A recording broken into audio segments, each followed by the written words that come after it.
রাজধানীর আগারগাঁয়ে পুরাতন বাণিজ্য মেলার মাঠে ঈদ জামাতের ব্যবস্থা করেছে ডিএনসিসি।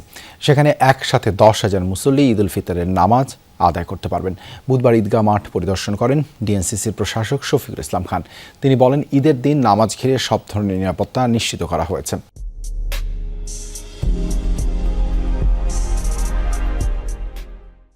রোদ বৃষ্টিতে মুসল্লিদের যাতে কোনো ভোগান্তি না হয় সে বিষয়টিও বিবেচনায় রেখে মাঠ প্রস্তুত করা হয়েছে।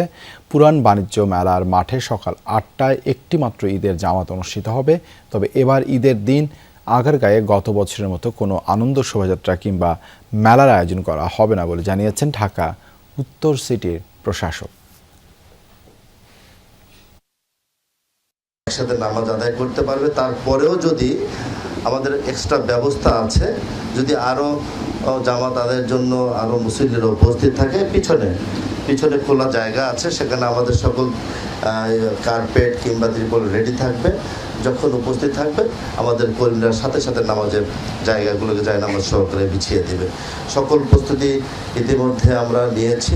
বাকিগুলো এখন 3 দিন সময় আছে। এর মধ্যে যেগুলি টুকিটাকি আছে আমরা প্রতিদিন এখানে আসব, এসে যেখানে ঘাটতি দেখব কিংবা কোনো জায়গায় কিছু আছে কিনা সেটা আমরা ব্যবস্থা করে করব।